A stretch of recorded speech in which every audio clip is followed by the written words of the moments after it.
Hello, আসসালামু আলাইকুম everyone. আজকে দেখাবো লাল শাক ভাজির রেসিপি। কিভাবে আমি বাসায় পারফেক্টভাবে লাল শাক ভাজি করি সেটা আজকে আপনাদের সাথে শেয়ার করব। খুব সহজে তৈরি করে দেখাবো লাল শাক ভাজি। শাকগুলো কেটে আমি ভালো করে ধুয়ে নিয়েছি। যেহেতু শাকের মধ্যে অনেক বালি থাকে, তাই আপনারা শাকটা খুব ভালো করে পানি দিয়ে ধুয়ে নেবেন। চলুন তাহলে রান্নায় চলে যাই। চুলায় হাঁড়ি বসিয়ে দিয়েছি। এখন দিয়ে দিব 2 টেবিল চামচ পরিমাণ সয়াবিন তেল। শাক ভাজির জন্য এখানে নিয়েছি পরিমাণ মতো রসুন কুচি, পেঁয়াজ কুচি এবং শুকনা মরিচ। আর ঝালটা যে যেমন খেতে পছন্দ করেন ঠিক সেই পরিমাণে শুকনা মরিচ দিতে হবে। এখন এগুলো হালকা করে ভেজে নিব। সবগুলো একসাথে হালকা করে ভেজে নেওয়া হয়ে গেছে। এখন ধুয়ে রাখা শাকগুলো দিয়ে দিব।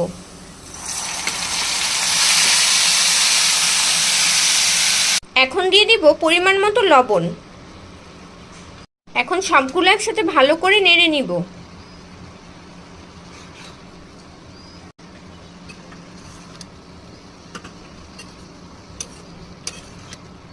এখন 5 মিনিটের জন্য ঢাকনা দিয়ে ঢেকে রাখবো।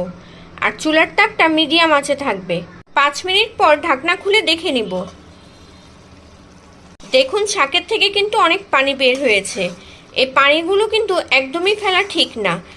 শাকের মধ্যে যা পুষ্টিগুণ রয়েছে পানি ফেলে দিলে সব চলে যাবে। এখন আর ঢাকনা দিয়ে ঢাকা যাবে না। এভাবে চুলার তাপটা মিডিয়াম আঁচে রেখে শাকগুলো ভাজি করে নিচ্ছি। মাঝে মাঝে এভাবে একটু নেড়ে ছেড়ে নিব, যেন নিচের দিকে না লেগে যায়। দেখুন, শাকের পানিগুলো কিন্তু শুকিয়ে গেছে। এখন আরো 5 মিনিট চুলায় এভাবে ভেজে নিব। শাকগুলো ভাজা হয়ে গেছে। এখন চুলা থেকে নামিয়ে পরিবেশন করে নিব। নামিয়ে পরিবেশন করে নিয়েছি। রেডি হয়ে গেল আজকের রেসিপি মজাদার লাল শাক ভাজি। আপনাদের যদি আমার এই ভিডিওটা ভালো লেগে থাকে, বাসায় এইভাবে একবার হলেও ট্রাই করবেন। আমার ভিডিওতে একটা লাইক এবং শেয়ার করে দিবেন। আমার চ্যানেলে যদি নতুন হয়ে থাকেন, আমার চ্যানেলটি সাবস্ক্রাইব করে আমার পাশে থাকবেন।